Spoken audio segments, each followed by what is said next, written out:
தமிழ்நாடு முதலமைச்சர் கொடுத்தாரு 19/1/2021 அன்னைக்கு அவரு கொடுத்த கோரிக்கை எதிர்கட்சியா இருக்கிறப்ப நான் ஆட்சிக்கு வந்தா அவங்க எல்லாரையும் பண்ணி நிரந்தரம் பண்ணுவேன்ட்டு அவரே சைன் பண்ணி கொடுத்த லெட்டரும் இருக்கு. அந்த கோரிக்கை நிறைவேறாத நாங்க இங்க இருந்து போற மாதிரி இல்ல. அண்ணன் சொன்னாரு சேகர் பாபண்ண அவங்க 10 நாள் கழிச்சு இங்க இருந்து போயிடுவாங்க கூட்டத்தை கழிச்சுனாரு. ஏன் அவ்வளவு வெயிலும் மழை பார்த்துட்டோம்னா எந்த மொழிக்கு எங்களுக்கு எங்க உயிர் இங்கேயே போனாலும் சரி நாங்க இங்கதான் இருப்போம்.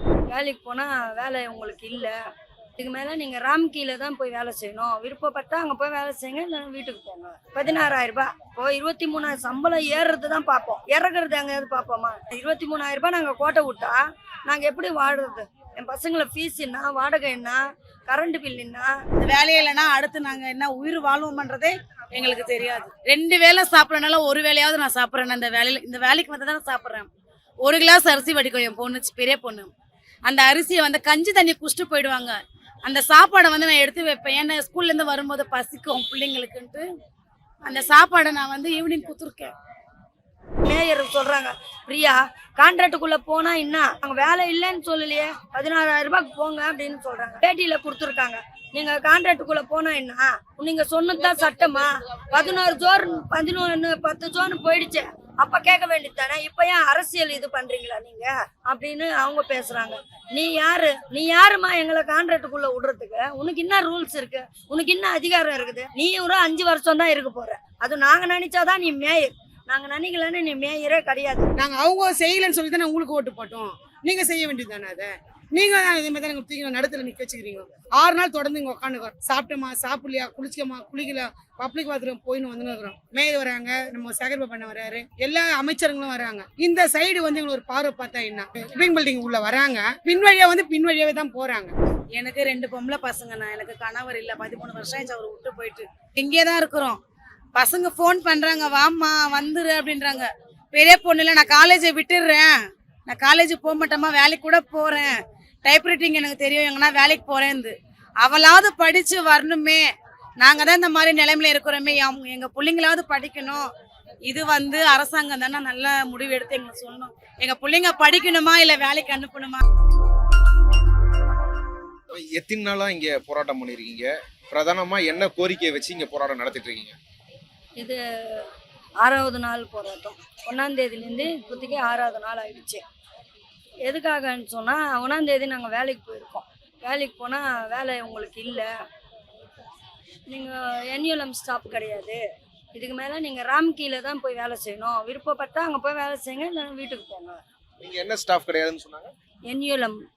என்யூஎல்எம் ஸ்டாப் கிடையாது, நீங்கள் வந்து ராம்கி கான்ட்ராக்டுக்குள்ளே போங்க, இல்லைன்னா வீட்டுக்கு போங்க, வேலை இல்லை. இப்போது உங்களது மொத்தமாக க்ளோஸ் பண்ணிட்டாங்க. எதனால் நீங்கள் க்ளோஸ் பண்ணுவீங்க, யாரை கேட்டு க்ளோஸ் பண்ணுவீங்க? எங்கள் வேலையை எங்களுக்கு கொடுங்கன்னா இல்லைன்ட்டு டோரை சாத்திட்டாங்க. 15 வார்டு, ஒரு ஜோனுக்கு 15 வார்டு, இந்த 15 வார்டும் டோர் சாத்திட்டாங்க. நீங்கள் போங்க. நீங்க எந்த ஜோனு, எந்த வார்டு? 5வது மண்டலம் 57வது வார்டு இப்போ சாத்திட்டாங்க. சரி, நாங்கள் நேராக வந்து ரிப்பன் பில்டிங் வந்தோம். ராம்கீல போகணுன்றத வாய் வழியா சொன்னாங்களா, இல்லை உங்களுக்கு எதனா ராம்கீல நீங்க அதோட எம்ப்ளாயின்னு எதனா லெட்டர் எதனா கொடுத்தாங்களா? இல்லை, வாய் வழியாக தான் சொன்னாங்க. நீங்கள் ராம்கி வந்துடுச்சு, ராம்கிக்குள்ளே போங்க, அதில் போய் வேலை செய்யுங்கன்ட்டு வாய்மொழியாக தான் சொல்லியிருக்காங்க. என்ன வித்தியாசம் ஏற்கனவே நீங்கள் வேலை செஞ்சதுக்கும் ராம்கீல போய் வேலை செய்யறதுக்கும் என்ன வித்தியாசம்? நாங்கள் என்ன 15 வருஷமாக வேலை செய்கிறோம். 15 வருஷமாக 12 ரூபா, 2 ரூபா, 7 ரூபா, 8 ரூபா இப்படி தான் ஏற்றிக்கின்னு இருந்தாங்க. 15,000 ரூபாய் வரைக்கும் ஏற்றுக்கின்னு இருந்தாங்க. அதுக்கப்புறம் என்ன ஆயிடுச்சுன்னா 15,000 ரூபான்னு இந்த உழைப்போர் உரிமை இயக்கம் பாரதி அவருங்க முதல்ல ஒரு வாட்டி கேஸ் போட்டு 687 ரூபாய் வாங்கி கொடுத்தாரு. அதுக்கப்புறம் திருப்பி 2வது வாட்டி கேஸை போட்டு 9 நீதிபதிகள் பார்த்துருக்காரு. பார்த்துட்டு அவர் 753 ரூபாய்க்கு கேஸு போட்டு நீதிமன்றத்தில் தீர்ப்பு கொடுத்து ஜீவோ பாஸ் பண்ணி எங்களுக்கு இந்த சம்பளம் வந்தது. அது கூட கொடுக்கல அரசாங்கம், ஜீவோ பாஸ் பண்ணி கூட அரசாங்கம் கொடுக்கல. அதுக்கப்புறம் உழைப்போர் உரிமை சார்பாக பாரதி தோழர் அவர் வந்து உண்ணாநிலை போராட்டம், காலவற்ற உண்ணாநிலை போராட்டத்தில் ஈடுபட்டு 4 நாள் உண்ணாவிரதம். அப்போது கமிஷனர் ராதாகிருஷ்ணா இருந்தார், அவரு ஜீவோ பாஸ் பண்ணி அந்த சம்பளத்தை எங்களுக்கு பெற்றுக் கொடுத்தாரு. அந்த சம்பளம் வாங்கி 1 வருஷம் கூட ஆகல. அடுத்த மாதம் அதுக்கு அடுத்த மாதம் இருந்தால் தான் 1 வருஷம். இன்னும் 1 வருஷம் கூட. அது எவ்வளோ சம்பளம்? 23,000 ரூபாய் வாங்குறோம். 23,000 ரூபாய் வாங்கி 1 வருஷம் கூட. அதுக்குள்ள ராம்கி கான்ட்ராக்ட் வந்துடுச்சு, அதில் 16,000 ரூபாய். 16,000 ரூபாய். இப்போ 23,000 சம்பளம் ஏறுறது தான் பார்ப்போம், இறக்குறது எங்கேயாவது பார்ப்போமா? இப்போ 23,000 ரூபாய் கொடுத்தா எங்கள் வாழ்க்கை என்ன வருது? நாங்கள்லாம் பணக்காரர் கிடையாது, கணவராரு கைவிடப்பட்டவங்க, கணவராக இருந்தவங்க, நாங்கள் எல்லாமே வசதியாக ஒன்றும் வழியா எல்லாம் வீட்டு வாடகை எல்லாம். இதை 23,000 ரூபாய் நாங்கள் கோட்டை விட்டா நாங்கள் எப்படி வாழ்றது? என் பசங்களை ஃபீஸ் என்ன, வாடகை என்ன, கரண்ட் பில் என்ன? இப்போ நாங்கள் எப்படி வாழ்றது? இந்த சம்பளத்தை நம்பி தான் நாங்கள் எங்கள் குடும்பமே இருக்குது. ஏதோ கொரோனா காலத்துலேயும் மழை காலத்துலேயும் எல்லாத்துக்கும் நாங்கள் தேவைப்பட்டோம். கொரோனா காலத்தில் யாருமே போக மாட்டாங்க. நாங்கள் போய் ஒரு பாடியை தொட்டு கட்டிட்டு எடுத்துகிட்டு வந்திருக்கோம். நாங்கள் அந்த வீடெல்லாம் க்ளீன் பண்ணியிருக்கோம். அந்த வீட்டில் போய் ப்ளீச்சிங் பவுடர் போட்டு அந்த வீடை நல்லா சுத்தம் படுத்து அந்த வீட்டு குப்பையெல்லாம் நாங்கள் ஆண் தொழிலாளர்கள் மட்டும் இல்லாமல் பெண் தொழிலாளர்களும் இந்த வேலை செஞ்சீங்களா? எல்லாருமே செஞ்சோம். எல்லாருமே எல்லாருக்குமே பொது சம்பளம், எல்லாருக்குமே பொது வேலை தான். யாருக்கும் டிஃப்ரெண்ட்டு லேடிஸ்க்கு இந்த ஜென்ஸுக்கு இதன்ட்டா இல்லை, எல்லாருக்கும் ஒரே சம்பளம் தான். எல்லாருமே ஒரே உழைப்பு தான் உழைச்சிருக்கோம் நாங்கள். ஓகே, நீங்கள் இந்த பணியை வந்து நிரந்தர பணியாக ஆக்கணும், அரசு பணியாக ஆக்கணும்னு பல காலமாக கோரிக்கை வச்சுருக்கீங்க. அதை பற்றி பேசுறீங்க. இப்போ ராம்கிக்கு இதை மாற்றுறதுன்றது ஏற்கனவே இருக்கிறத விட இன்னும் உத்தரவாதம் இல்லாத ஒரு வேலையாக கொண்டு போய் வைக்கிறாங்கல்ல.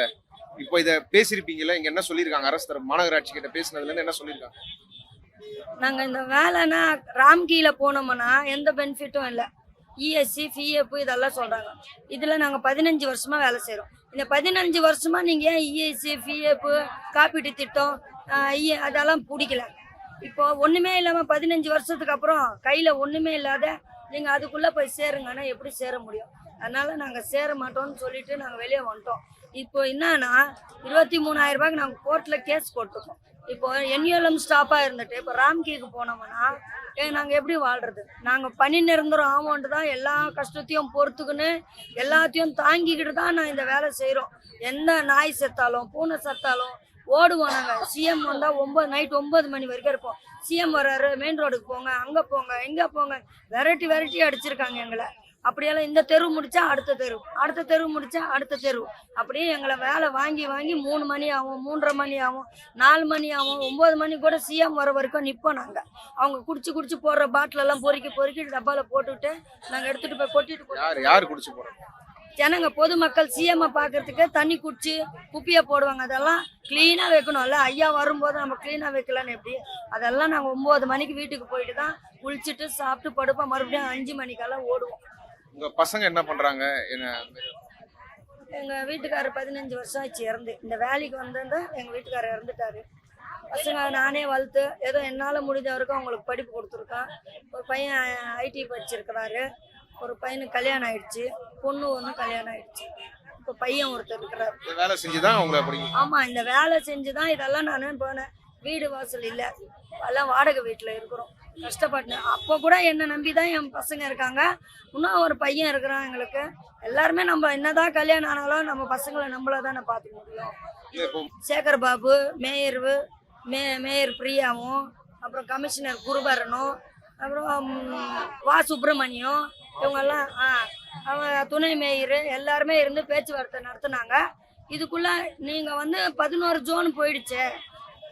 ஜோன் போயிடுச்சு அப்போ கேட்கலையே, இப்போ கேட்குறீங்களே. இப்போ நான் உங்களை பணி நிரந்தரம் பண்ணால் தமிழ்நாடே கொந்தளிக்குமே. யார் சொல்றாரு? சேகர் பாபு சொல்றாரு.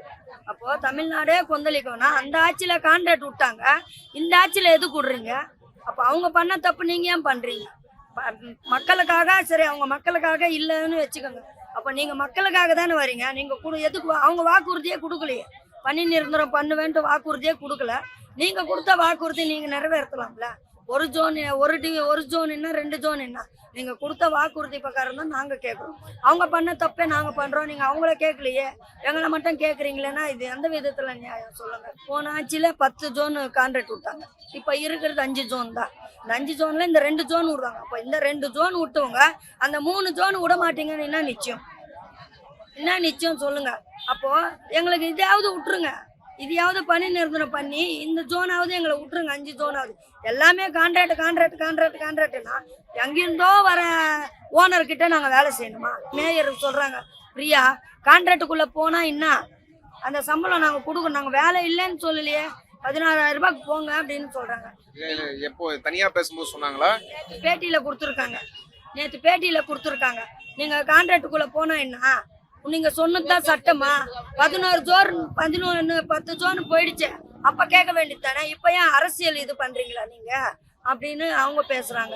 நீ யாருமா எங்களை கான்ட்ராக்டுக்குள்ள விடுறதுக்கு? உனக்கு என்ன ரூல்ஸ் இருக்கு? உனக்கு என்ன அதிகாரம் இருக்குது? நீ ஒரு 5 வருஷம் தான் இருக்க போற. அது நாங்க நினைச்சாதான் நீ மேயர், நாங்க நினைக்கலன்னு நீ மேயரே கிடையாது. நீங்க உங்களுக்குள்ளே உங்க ஆட்சியை வச்சுக்கிட்டு நீங்களே எல்லாமே உங்க ஆட்சிக்குள்ள.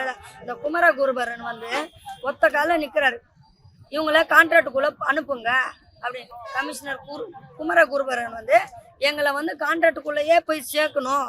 2700 கோடிக்கு எங்களை அடமானம் வச்சிருக்காங்க.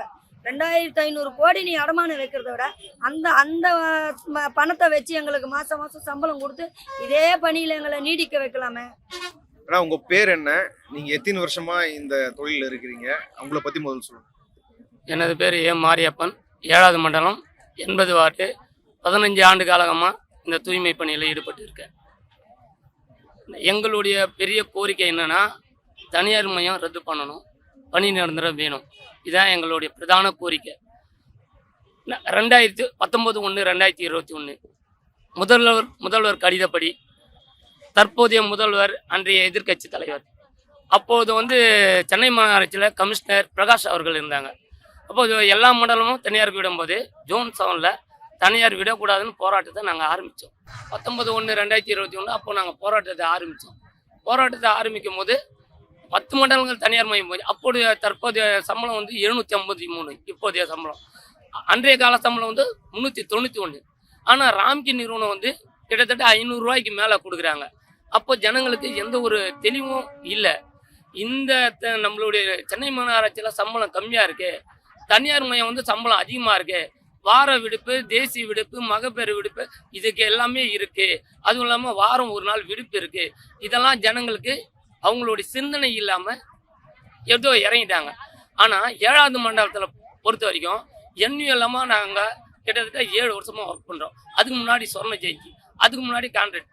இந்த சொர்ண ஜெயந்திலேருந்து எண்ணியல்லாம் வந்து 10 ஆண்டு காலம் இருக்குது. இந்த 10 ஆண்டு காலத்தில் 450 நாள் வேலை செஞ்சாவோ பணி நிரந்தரம் கொடுக்கணும்னு ஒரு அரசாணை இருக்கும்போது சட்டத்தில் இருக்குது. அந்த அம்பேத்கர் வகுத்த சட்டம் 450 நாள் வேலை செய்யும்போது ஒரு தொழிலாளிக்கு பணி நிரந்தரம் கொடுக்கணும் இருக்கும்போது நாங்கள் வந்து கிட்டத்தட்ட இந்த அரசாங்கத்தில் வேலை செய்கிற சொர்ண ஜெயந்தி எண்ணியல்லம் அப்படின்ற ஒரு கோட்பாட்டில் இருக்கும்போது இது 10 ஆண்டுகளுக்கு மேலே நாங்கள் வேலை செய்கிறோம். எங்களுடைய பேங்க் புக்கில் ஸ்டேட்மெண்ட்டில் பார்த்தா எங்களுக்கு ஒரு நாள் லீவில், ஒரு வருஷத்துக்கு 365 நாளில் 365 நாள் ப்ரெசன்ட் லீவ் எடுக்காமல் வேலை செய்கிறோம். அப்போது நாங்கள் 10 ஆண்டு காலமாக வேலை செய்கிறோம். எங்களுக்கு நாங்கள் ஒரு நாள் லீவ் போட்டாலும் அது ஆப்ஷன் கணக்கில் வையும். அப்படியெல்லாம் நாங்கள் வேலை செஞ்சிருந்தோம்.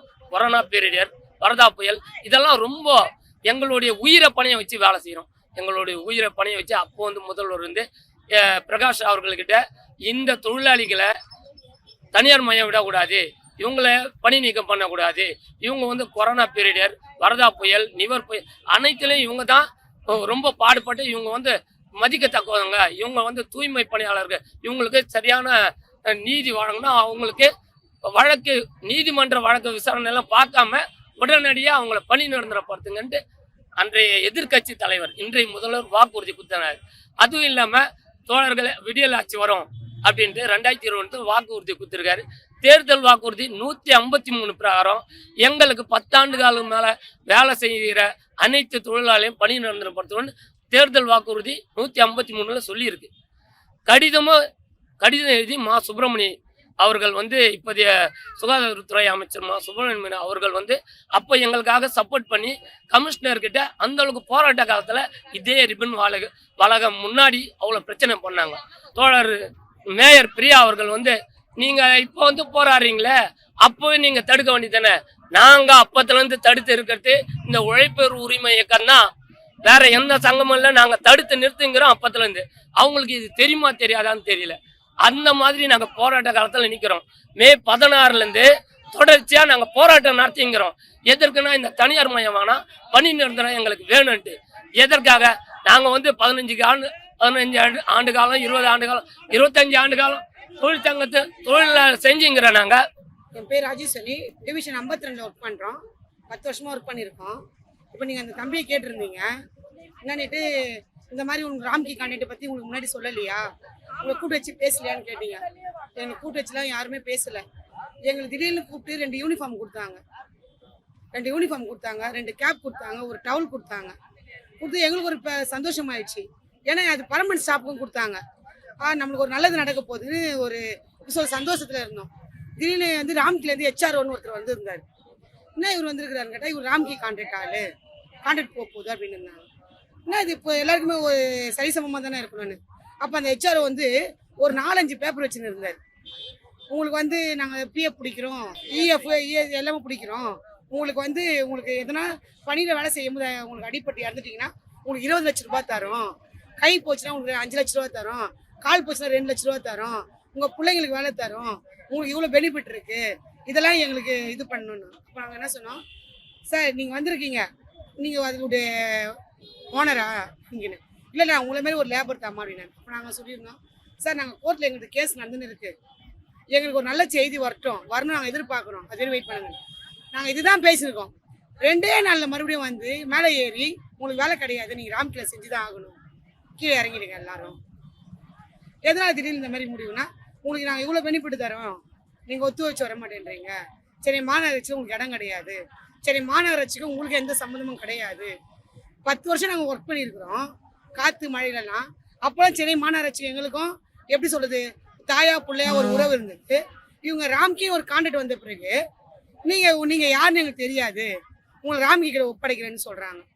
இது எப்படி சாத்தியமே இல்லாமல் இருக்குது. ஏன் இதே ஒரு முதலமைச்சர் இதை தலையிட்டு நாங்கள் முன்னால் இருந்த அரசியல்வாதிகள் தான் சொல்கிறோம், கட்சிக்காரன்னு சொல்கிறோம். அவங்க 10 வருஷம் அவங்க ஆண்டாங்க, அவங்க செய்யலை. இப்போ நாங்கள் செய்கிறோமே அப்படின்னாங்க. நாங்கள் அவங்க செய்யலைன்னு சொல்லி தானே உங்களுக்கு ஓட்டு போட்டோம். நீங்கள் செய்ய வேண்டியது தானே அதை. நீங்கள் தான் இதே மாதிரி தானே தூக்கி நடத்துல நிற்க வச்சுக்கிறீங்க.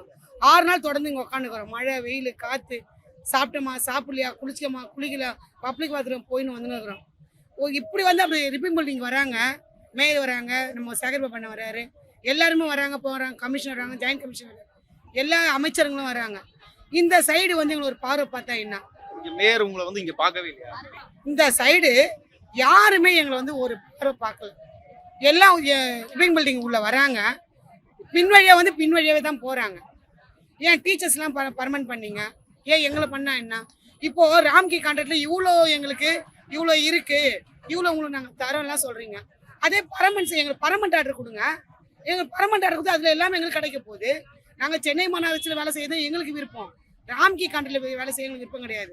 எங்கேருந்து ஒரு ஆந்திராலேருந்து வந்து எங்களை கொத்தடிமையாக ஆளாக்க நாங்கள் விருப்பப்படல. இல்லை, இப்போ மேயரு, அமைச்சர் சேகர் பாபு இவங்கெல்லாம் வந்து இது சம்மந்தமா பேட்டி கொடுத்தாங்க, அதெல்லாம் பார்த்தீங்களா? அவங்க பிரச்சனை சம்மந்தமா மீடியா கிட்ட பேசினாங்க. அவங்க பேசுனதை பற்றி நீங்கள் என்ன நினைக்கிறீங்க?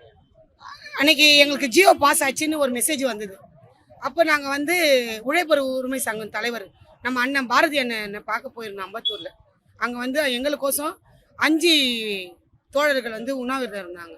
அவங்கள பார்க்க அங்கே லாஸ்ட் மீட்டிங் போயிருந்தோம். அன்னைக்கு தான் எங்களுக்கு ஜியோ பாஸ் ஆயிடுச்சுன்னு சொல்லிட்டோன்னே எங்களுக்கு ரொம்ப சந்தோஷத்தில் போகிறோம். அப்போது அதே சேகர் பாபா அண்ணன் ஒரு மீடியாவுக்கு பேட்டி கொடுக்குறாரு. துப்புரவு பணியாளர்களுக்கு கனவு நினைவூட்டும் வரை நடந்திருக்கு, சந்தோஷம், மிக்க சந்தோஷன்றாரு. ஏன்னா அவருக்கு ஜியோ பாஸ் ஆனது அவர் தெரிஞ்சு தான் இந்த வார்த்தையை மென்ஷன் பண்ணியிருக்காரு செய்தியில். உழைப்போர் உரிமை இயக்கமாக நம்ம பாரதி அண்ணன் வந்து ஏற்கனவே நம்ம ஹைகோர்ட் நீதிமன்றத்தில் வழக்கு பதிவு பண்ணியிருந்தார். WPS number 1856/2025. அந்த வழக்கு என்னன்னா, தொழிலாளர்களை வந்து தனியார் மயம் விடக்கூடாதுன்றது வழக்கு. அந்த வழக்குல இருந்து என்ன பண்ணாங்கன்னா, இந்த தொழிலாளர் தகராறை வந்து தொழில் திருப்பாயத்தில் வந்து ஜிஓ 411 412 அதாவது மண்டலம் 5/6க்கு ரெஃபரன்ஸ் பண்ணி நீதிபதியால் அந்த ஜிஓ போட்டாங்க. அப்போ என்ன ஆச்சுன்னா, அது ஜிஓ கைக்கு வர்றதுக்கு நம்ம பெண்கள் 6 நாளாக வந்து உண்ணாநிலை இருந்தாங்க. அந்த உண்ணாநிலை இருந்ததுக்கு அப்புறம் தான் 28/8/2025 அன்னைக்கு, அந்த 28/7/2025 அன்னைக்கு அந்த ஜிஓ பாஸ் ஆகி நம்ம கைக்கு வந்தது. அதாவது இந்த தொழில் தகராறு சட்டத்துக்கு வந்து இதை தொழிலாளர் நீதிமன்றத்துக்கு அனுப்புகிறோம். அப்போ அந்த ஜிஓ வந்தாலுமே ஏதாவது ஒன்று செய்யணும்னு சொன்னால் அந்த தொழிலாளர் நீதிமன்றத்திலோட அனுமதி பெற்று தான் இவங்க வந்து எங்கள் பணியாளரை எடுக்கிறதா இருந்தாலும் தனியார் மையத்துக்கு கொடுக்கறதா இருந்தாலும் அவங்க அனுமதி பெறணும். ஆனால் அந்த அனுமதி பெறாமலேயே இப்போ இருக்கிற நம்ம சென்னை மாநகராட்சி ஆணையர் திரு குமரகுருபன் அவர்கள் எங்கள் எல்லாரையும் முன் அனுமதியின்றி வெளியே அனுப்பிட்டார். யார்கிட்ட அனுமதி பெறணும்? கோர்ட்டுக்கிட்டயா? கோர்ட், அதான் தொழில் தகராறு நீதிமன்றம், தொழிலாளர் நீதிமன்றம். அங்கே அனுமதி பெற்று தான் எங்களை வந்து பணி நீக்கம் செய்கிறதோ இல்லை வேற கான்ட்ராக்டுக்கு அனுப்புறோன்னா அவங்க கிட்ட அனுமதி பெற்று தான் செய்யணும். அதை செய்யாமல் இவர் எங்களை இது பண்ண, அதுக்கு சட்டப்பிரகாரம் 31/1 அதுக்கு வந்து இவருக்கு 6 மாத சிறை தண்டனை கொடுக்கணும். அதை தான் வந்து இது பண்ணி இன்னைக்கு எல்லாருமே கமிஷனருக்கு அந்த இது கொடுக்கணும். ஏன்னா சட்டத்தை இவர் வந்து தமிழக அரசாணையை வந்து மீறி இருக்கார். இதே நம்ம சாதாரண மனிதர் யாராவது தவறு செஞ்சா விட்டுருப்பீங்களா? உடனே எஃப்ஐஆர் ஃபைல் பண்ணி அவங்கள வந்து போட்டிருப்பீங்க. அவங்கள இந்த மாதிரி தவறு பண்ணிட்டாங்க, இவங்கள ஜெயிலில் வைக்கணும்ன்ட்டு. இப்போ இதே ஒரு உயர்திர ஆணையர் அவர் பண்ணியிருக்கிறதுனால ஏன் தயக்கம் காட்டுறாங்க? அதுக்கு தான் விளக்கமும் எங்களுக்கு அவர் மீது நடவடிக்கையும் எடுக்கணும், எங்களோட பணி நிரந்தரமும் வரணும்னு சொல்லி வேண்டி இங்கே நாங்கள் போராட்டம் நடத்திட்டு இருக்கோம். இது இந்த போராட்டம் ஜெயிக்கிற வரைக்கும், எங்கள் உரிமை கிடைக்கிற வரைக்கும் இந்த போராட்டம் தொடரும். நிரந்தரம் இல்லாமல் சுதந்திரம் இல்லை, சுதந்திரம் எனது பிறப்புரிமை. அந்த கொள்கையை வந்து நாங்கள் இப்போ கையில் எடுத்து, இந்த சுதந்திர நாட்டில் எங்களுக்கு நிரந்தரம் இல்லைன்னா அந்த சுதந்திரமே இல்லை. அந்த சுதந்திரன்றது எங்கள் பிறப்புரிமை, அதனால் நிரந்தரம் வேணும்னு சொல்லி எல்லா பணியாளர்களும் கையில் கொடியேந்தி போராட்டம் இனியிலேருந்து நடத்திட்டு இருக்கோம். என் பேர் பிரபு, வார்டு 52, மண்டலம் 5. அதேமாரி அரசாங்கம் வந்து எங்களை பார்க்கறதுக்கே விருப்பம் இல்லாத இருக்கிறாங்க. வராங்க, அந்த கேட்டுக்காகவே போகிறாங்க, அந்த கேட்டுக்காகவே வராங்க. யாரை சொல்றீங்க? மேயர் பிரியா தான். அந்த கேட்டுக்காகவே வராங்க, அந்த கேட்டுக்காகவே போகிறாங்க.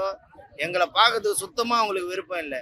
கேட்டால் அவங்க என்ன சொல்கிறாங்க, ஒரே இது, நான் இங்கே இருக்கிறவங்க எல்லாமே வேலை செய்கிறதுக்கு விருப்பம் தான், இது அரசியல் இதுன்ட்டு அவங்க சொல்லின்னு இருக்காங்க. அதாவது நீங்களாம் ராம்கீல வேலை செய்ய விருப்பப்படுறதா அவங்க சொல்றாங்க? ஆமா, அவங்க சொல்றாங்க. ஆனா உங்களுக்கு அதுல விருப்பம் இல்ல. எங்களுக்கு சுத்தம் விருப்பம் தான். நாங்க உங்களதுல சில பேர் வந்து விரும்பி, சில பேர் விரும்பாம அப்படிதானே இருக்கா? அப்படி யாரும் இல்ல. இது வரைக்கும் யாரும் பேர் கொடுக்கல ராம்கீல, இது வரைக்கும் யாரும் பேர் கொடுக்கல. அப்படி விருப்பப்பட்டிருந்தா பாதி பேர் அப்படியும் பாதி பேர் இப்படியும் வந்திருப்பாங்க. இன்ன வரைக்கும் யாரும் கொடுக்கல. இந்த 6 நாளாவே நாங்க தொடங்கின போராட்டம் அப்படியே தான் இருக்கு.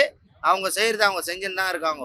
ஆனா ஏரியால குப்பை நாருது, எங்களுக்கு ஃபோன் வருது. அவங்களுக்கு ஃபோன் வருதோ இல்லையோ, எங்களுக்கு ஃபோன் வருது எங்க ஏரியால இருந்து. இப்போ என்னன்னா, இவங்க கூட்டம் கலைஞ்சிரும், இன்னும் 2 நாள்ல கலைஞ்சிரும், 3 நாள்ல கலைஞ்சிரும்ன்றாங்க. இருக்க கூட்டம் அதிகமாக தான் ஆயின்னு இருக்கு, தவிர கம்மியான பாடியே கிடையாது. இது வரைக்கும் எங்கள் லேடிஸு கூட குளிக்கிறதும் சரி, எதனா பாத்ரூம் போகிறதா இருந்தாலும் இந்த பப்ளிக் பாத்ரூம்லேயே போயிட்டு எல்லாம் இங்கேயே வந்துடுறாங்க. எத்தனை பப்ளிக் பாத்ரூம்? இங்கன்னா நான் ஒரு உள்ள ஒன்று இருக்கு, அந்த சைடில் ஒன்று இருக்கு, அவ்வளோதான். அதுலேயே அட்ஜஸ்ட் பண்ணி நின்று குளிச்சு ஆயிரக்கணக்கில் இருப்பாங்களா? 2 பாத்ரூம் எப்படி நாங்க அட்ஜஸ்ட் பண்ணி போறது தானா? பப்ளிக் பாத்ரூம் வந்து அந்த மூர் மார்க்கெட் உள்ள இருக்குல்ல, அங்க வந்து இருக்கு. அங்க வந்து பப்ளிக் பாத்ரூம் வந்து ஒரு 5-6 பாத் டாய்லெட் இருக்கு. அதுல போறோம். ஏன்னா விடிய காலையில எழுந்துக்கிறோம், லேடிஸ்லாம் விடிய காலையில போயிட்டு வந்துருவோம். யாரும் வீட்டுக்கே போறது இல்லையா? யாரும் போறது இல்லைண்ணா, இங்கே தூங்குறது. சேகர் பாபு வந்து என்ன இதுல சொல்றாரு, 10 நாள்ல கூட்டம் கலைஞ்சிரும்னு என்ன சொல்ல வர்றாரு? அவருக்கு என்னன்னா, இவங்களுக்கு குடும்பம் குட்டி இருக்கும், அதே குடும்பம் குட்டி இருக்கும், இவங்க வந்து அந்த குடும்பத்தை நினைச்சுன்னு போயிடுவாங்கண்ணா. எங்களுக்கு குடும்பமே இதுதான், எங்களுக்கு குடும்பமே இதுதான். இது இந்த இப்போ இதை வச்சுதான் எங்க குடும்பம் பண்ணோம். இப்போ இதுவே இல்லை, நாங்க எப்படி போய் வீட்டுல போய் இது பண்ணுவோம்? எங்க வீட்டுல போய் என் ஒய்ஃப் மூஞ்ச பார்க்கறது கூட எனக்கு பிடிக்கல. ஏன்னா இந்த வேலை இல்லாத எதுவுமே பண்ண முடியாதுண்ணா. போய் இப்போ பசங்க கூட சரி, நான் வீட்டுக்கு போனா என்ன சொல்லும், பா எனக்கு இது வாங்கினு வைப்பா, அது வாங்கினு வைப்பான்னு. இப்போ வேலையே இல்லாத நான் வீட்டுக்கு போனா அதெல்லாம் செய்ய முடியுமாண்ணா? எதுவுமே முடியாது. இப்போ அவங்க கொடுத்தது எங்களுக்கு ஒரு கேள்விக்குறி. அந்த கேள்விக்குறியை உடைக்கிறதுக்கு தான் எல்லாம் இங்கே உட்காந்து இருக்கோம். எலெக்ஷன் வந்தாலே எங்கள் வீட்டில் பிரச்சனை வரும், எங்கள் அம்மாவுக்கும் எங்கள் அப்பாவுக்கும். எங்கள் அம்மா வந்து ரெட்டை லைட் போட சொல்லுவாங்க ஓட்டு, ஆனால் எங்கள் அப்பா எங்களை போட விட மாட்டாங்க. சூரியனுக்கு தான் போடணும், இலை வச்சு அட்டை வச்சுனா கூட விசிறலாமா, காற்று எப்படி இருந்தாலும் வரும், மரம் இல்லைன்னா கூட விசிறலாம். ஆனால் சூரியன் வந்து வெளிச்சம் இருக்கும் போது நம்ம தக்க வச்சுக்கணும். எது வந்தாலும் சூரியன் வந்தாதான் நம்மளுக்கு உதிக்கும். சூரியன் வரும்போது நம்ம எல்லாமே செய்ய முடியும். வெளிச்சத்துல தானம்மா செய்ய முடியும், இருட்டில் என்னம்மா செய்வோம்னு எங்க அப்பா சொல்லுவாரு. எங்களுக்கு எங்க அப்பா ஊட்டி வளர்த்ததே சூரியன் தான். எங்க வீட்டுல நாங்க 50 பேரும் சூரியனுக்கு தான் போடுவோம். அந்த கலைஞர் தாத்தா இருந்ததுலேருந்தே நாங்க அதை தான் பண்றோம். எங்க அப்பா சொல்ற கொள்கையை தான் நாங்க இன்னமும் காப்பாத்துறோம். அதனால எங்களுக்கு சூரியன் தான் போடணும் அப்படின்னு எங்க அப்பா சொல்லவே நாங்க சூரியன் இவரை சிஎம் நம்பி தான் நாங்க இருக்கிறோம். அவரு வரணும்ட்டு 11 நாள் நான் ஒரு பொழுது இருந்து எங்க கோவில்ல பூஜை பண்ணியிருக்கேன். எல்லாம் சொல்லுவாங்க அவர் மட்டும் என்ன பண்ணிடுவாரு, அவர் மட்டும் கிழிச்சிடுவாரு அப்படி இப்படின்னு. ஆனா வந்து அவர் வந்தா நல்ல ஆட்சி மலரும். 10 ஆண்டுகள் ஆட்சி வந்து அடுத்தது வேற மாதிரி ஆகும், நல்லது பண்ணுவாரு, நீங்க வேணா பாருங்கன்னு எங்க ஏரியால எங்க அப்பாவும் நானும் சொல்லியிருக்கோம். ஆனா இன்னைக்கு நானே ரோட்ல வந்து உட்கார்ந்து இருக்கிறேன். எனக்கு அதுவே கஷ்டமா இருக்கு. என் கூட என் சகோதரிகள் எல்லாருமே, சகோதரிகள்னா வேலை செய்யற எல்லாருமே ஒரு 3000 பேர்கிட்ட நாங்க உட்கார்ந்து இருக்கிறோம். இந்த வெயில்ல இந்த மாதிரி நிலைமையில இருக்கிறோம். எங்களுக்கு அதுவே கஷ்டமா இருக்கு. சிஎம் தான் எல்லாம் கேட்கணும், அவருக்கு எல்லாமே கேட்கும்னு நினைக்கிறேன். அவர் வந்து பெண்களுக்கு மதிப்பு அளிக்கிறவர், பெண்களுக்கு ஒரு நல்ல சமூகம் கொடுக்குறவர். அது எங்களுக்கு பண்ணுவாருன்னு நாங்கள் நம்பி இருக்கிறோம். இல்ல இப்போ 6 நாளா இங்க போராடிட்டு இருக்கிறீங்களே, மேயர் தரப்புல இருந்தோ இல்ல அமைச்சர்கள் தரப்புல இருந்தோ என்ன பதில் சொல்லியிருக்காங்க? அந்த பதில் உங்களுக்கு திருப்திகரமா இருக்கா? மேயர் வந்து அவங்க நேற்று பேசியிருக்காங்க. நேற்று எங்களுக்கு வந்த தகவல் படி 10 ஆண்டுகள் ஆட்சி ஆண்டாங்களே, அவங்கள போய் எதுவுமே கேட்கலையே, இப்போ எங்கள் ஆட்சியில் மட்டும் நீங்கள் இந்த மாதிரிலாம் கேட்குறீங்க, அதெல்லாம் இது பண்ண முடியாது அப்படி இப்படின்னாங்க. ஆனால் அந்த 10 ஆண்டு கால ஆட்சியில் எங்களுக்கு உறுதி கொடுக்கல. நீங்கள் தான் வந்து செய்யணும், நாங்கள் வந்தால் பர்மிட் பண்ணணும் அவங்க யாருமே எங்களுக்கு சொல்ல. இவர் சொன்னார், இவர் சொன்னதை செய்வாருன்ற நம்பிக்கை தான் எங்களுக்கு. ஸ்டாலின் சொன்னால் அதில் ஒரு அர்த்தம் இருக்கும் அப்படின்னு சொல்லி அந்த காலத்துல எங்கள் அப்பா சொல்லுவார். அதே தான் நாங்களும் நம்ம சிஎம் நினைச்சா ஒரு செகண்ட்ல எங்க தலையெழுத்து மாறும், அவர் மாத்துவார். அதை தான் நாங்கள் நம்பி இருக்கோம். அது வந்து மேயர் மேடமுக்கு தெரியல. ஏன்னா மேயர் மேடம்க்கு எதுக்கு தெரியலன்னா, அவங்களும் வந்து நாங்கள் பொம்பளைங்கன்னு நினச்சி பார்த்தாங்கன்னா நம்மள மாதிரி ஒரு பொம்பளைங்க தான் வெளியில் உட்காராங்க, நம்ம அவங்களுக்கு நல்லது நடத்தணும், நல்லது செய்யணும், அவங்களையும் வந்து கொஞ்சம் ரெக்வெஸ்ட் பண்ணுறோம். அவங்கள வந்து கேட்க சொல்கிற மாதிரி நாங்கள் கேட்டுக்கிறோம். ராம்கி வந்து க்ளீனாக இருக்குது, ராம்கி வந்து அப்படி இருக்குது, ராம்கி வந்து இப்படி இருக்குன்னு சொல்கிறாங்க. சரி, மெயின் ரோடெல்லாம் க்ளீன் பண்ணிட்டா போதுமா? எங்கள் ஏரியாலாம் நான் ஒரு ஆள் பெருக்குவேன், என் கூட என் அண்ணன் எடுக்கும் குப்பை. 5 ஏரியா நான் ஒரு ஆள் பெருக்குவேன் நைட்டில். என் அண்ணன் வந்து தண்ணி கச்சலாம், அது வந்து 5 ஏரியாவும் குப்பை எடுக்கும். இந்த ரோடெல்லாம் நான் தான் பெருக்குவேன், இந்த ஏரியாலாம் நான் தான் பெருக்குவேன். சைடன்ஸ் ரோடு, ஸ்டேடியமு, பூங்கா ஸ்டேஷனு, குதிரை ஸ்டாண்டு, முருகன் இட்லி கடை வரைக்கும் நான் ஒரு ஆள் பெருக்குவேன். என் அண்ணன் நைட்டில் குப்பை எடுக்கும். இப்போ இந்த ஏரியாவுக்கு 5 பேர். யார் வந்தாலும் நாங்கள் போகிறது, நாங்கள் தான் செய்கிறது, நாங்கள் தான் கொள்றது, எல்லாமே நாங்கள் தான் செய்கிறோம். இப்போ வந்து 5 பேர் 10 பேருனா அது எங்களுக்கு புரியல. இப்போ அவங்க வந்து சுத்தமாயிடுச்சுன்னா அப்போ ஏரியால யார் சுத்தம் பண்ணுவாங்க? இது யார் சொல்றா? ராம்கி வந்து மேயர் சொல்றாங்க, மேயர் பிரியா மேடம் சொல்றாங்க. இல்ல இவ்வளவு நாள் நீங்க வந்து இப்படி உழைச்சிருக்கீங்க, பாடுபட்டு இருக்கீங்க, இப்போ இப்படி ஒரு பதில் மேயர் கிட்ட இருந்து வரும்போது எப்படி இருக்கு? அவங்க கவர்மெண்ட் இல்லையா, அவங்க கவர்மெண்ட்னா நாங்க டெம்பரவரி இல்ல, அவங்களுக்கு மட்டும் கவுன்சிலர்ல இருந்து மேயருக்கு வரலாம், அந்த பதவிக்கு அவங்க அடுத்த பதவிக்கு ஆசைப்படலாம். ஆனா நாங்க பெருகிற எங்க வேலைக்கு ஆசைப்படுறது தப்பா? அதுதான் என்னோட கேள்வி. இப்போ நாங்கள் எல்லாம் பெருக்கிறோம், எல்லாமே க்ளீன் பண்ணுறோம், எல்லாமே செய்கிறோம். ஒரு சிஎம் வந்தாலும், ஒரு எம்எல்ஏ வந்தாலும், அவங்க வந்தாலும், இவங்க வந்தாலும் எல்லாத்துக்கும் நாங்கள் தேவை. ஃப்ளைட்டில் மருந்து விடுறாங்க, ஃப்ளைட்டில் மருந்து விடும்போது யாருமே வெளியில் வரக்கூடாது, எல்லாம் வீட்டுக்குள்ளே இருன்னு சொன்னாங்க கொரோனா காலத்தில். ஆனால் நாங்கள் எல்லாருமே வேலை செஞ்சோம். நாங்கள் எல்லாருமே அது எனக்கு வந்து இந்த மாஸ்க் எல்லாம் போட்டால் ஆகாது, இப்போ எப்போ போகிற உயிர் நம்ம ஜனங்களுக்காக போட்டுமேன்ட்டு நாங்கள் எல்லாருமே இறங்கி எங்கள் அண்ணன் கூட இறந்துட்டாரு, மேஸ்திரியா இருக்காரு வரதராஜன்ட்டு, அவரு கூட எங்கள் கூட வேலை செஞ்சார், ஒரு மேஸ்திரி. அவர் இப்போ இல்லை, அவர் இருந்தால் கூட எங்கள் நிலைமை கொஞ்சம் மாறி இருக்கலாம், எங்களை கொஞ்சம் சுதாரணை பண்ணியிருப்பாரு. அவரு கூட இல்லை, அதனால வந்து அவர் இருந்துதான் எங்கள் தலையத்தை கண்டிப்பாக மாறி இருக்கும். எங்கள் கூட இறங்கி குப்பை அள்ளுனார் அவர், ஒரு மேஸ்திரி. இப்போ இருக்கிற மேஸ்திரிங்க யாரும் கூட செய்ய மாட்டாங்க, அதெல்லாம் வந்து கொஞ்சம் இது பண்ணுவாங்க, ப்ரெஸ்டீஜ் பார்ப்பாங்க. ஆனால் அவர் பார்க்கல, மக்களோட மக்களாக எங்கள் கூட இருந்து ஒரு சகோதரனா அவரும் கொரோனா காலத்தில் வேலை செஞ்சவங்க தான் நாங்கள் எல்லாம். இல்லை இப்போ உங்கள் குடும்ப பின்னணி பற்றி சொல்லுங்கள். கணவர் இருக்காரா, பசங்க இருக்காங்களா? எனக்கு கணவர் இல்லைண்ணா, எனக்கு கணவர் விட்டு போய் 13 வருஷம் ஆயிடுச்சு. எனக்கு 2 பொம்பளை பசங்கண்ணா, எனக்கு கணவர் இல்லை, 13 வருஷம் ஆயிடுச்சு அவர் விட்டு போயிட்டு. இந்த வேலை இருக்குது தானே நாங்கள் இதெல்லாம் செயல்படுறோம். இந்த வேலையே இல்லைன்னா அடுத்து நாங்கள் என்ன உயிர் வாழ்வோம்ன்றதே எங்களுக்கு தெரியாது. இதுதான் உண்மை. ஏன்னா காலேஜுக்கு போன நான் வேலைக்கு அனுப்பலாமான்னு இருக்கேன். ஏன்னா குடும்ப சூழ்நிலைனா வாடகை கட்ட முடியல. 5ஆம் தேதியே வாடகை கட்டணும். அந்த எங்கள் ஹவுஸ் ஓனர் வந்து இன்னும் கேட்குறாங்க, இன்னும் வாடகை காசு வரல, கரண்ட் பில் வர. நானே வந்து 2 மாதம் 3 மாதம் சேர்த்து தான் 1 மாதம் வாடகை கொடுப்பேன். சரி, பொம்பளை பசங்களை வச்சிருக்கேன்னு சொல்லிட்டு அவங்களும் அந்த ஹவுஸ் ஓனரும் எங்களை எதுவும் ரொம்ப இது பண்ணல. சரி ராஜி குத்துரு, வரும்போது குத்துருவோம்மா குத்துருவோன்னு இப்படி ஏதாவது சொல்லி நான் காலம் கடந்து வரேன். இந்த 10 வருஷமும் இந்த வேலையை நம்பி 2 வேளை சாப்பிட்றனால ஒரு வேலையாவது நான் சாப்பிட்றேன். இந்த வேலைக்கு வந்து தான் சாப்பிட்றேன். 1 கிளாஸ் அரிசி வடிக்கும் என் பொண்ணு, பெரிய பொண்ணு. அந்த அரிசியை வந்து கஞ்சி தண்ணி குடிச்சிட்டு போயிடுவாங்க. அந்த சாப்பாடை வந்து நான் எடுத்து வைப்பேன், ஏன்னா ஸ்கூல்லேருந்து வரும்போது பசிக்கும் பிள்ளைங்களுக்குன்ட்டு. அந்த சாப்பாடை நான் வந்து ஈவினிங் கொடுத்துருக்கேன். அதெல்லாம் உண்மைண்ணா, அதெல்லாம் என் வாழ்க்கையில் நடந்தது. எங்கேயும் போய் நான் நிற்கல. அந்த கஞ்சி தண்ணி கொடுத்துட்டு அந்த வெள்ளை சாப்பாடு எடுத்து வச்சு ஏதோ ஒன்று தயிர் வாங்கி கலந்து சாயங்காலத்தில் கொடுத்து தூங்க வைப்பேன். நான் பட்னியாக தான் இருப்பேன். ஒரு வேளை எனக்கு கிடைச்சா போதும், என் பிள்ளைங்க 2 வேளை சாப்பிடணும்னு நினைப்பேன். ஆனால் இப்போ அடுத்த வேலை கூட இல்லையே அப்படின்னும் போது கஷ்டமாக இருக்குது. எதுவுமே செய்ய முடியலண்ணா. வீட்டில் கூட பசங்க ஸ்கூல் போகுது, சின்னது போகுது. என்ன மம்மி வீட்டுக்கே வர மாட்டேன்ற, அங்கேயே இருக்க வர மாட்டேன்னு இங்க வரைக்கும் பசங்களை எப்படி பாத்துக்கிறது, எப்படி அவங்க என்னன்னே தெரியலண்ணா. நாங்கள் இங்கே தான் இருக்கிறோம். பசங்க ஃபோன் பண்ணுறாங்க, வாம்மா வந்துரு அப்படின்றாங்க. பெரிய பொண்ணு இல்லை, நான் காலேஜை விட்டுடுறேன், நான் காலேஜ் போக மாட்டேம்மா, வேலைக்கு கூட போகிறேன், டைப்ரைட்டிங் எனக்கு தெரியும், எங்கன்னா வேலைக்கு போகிறேன்னு.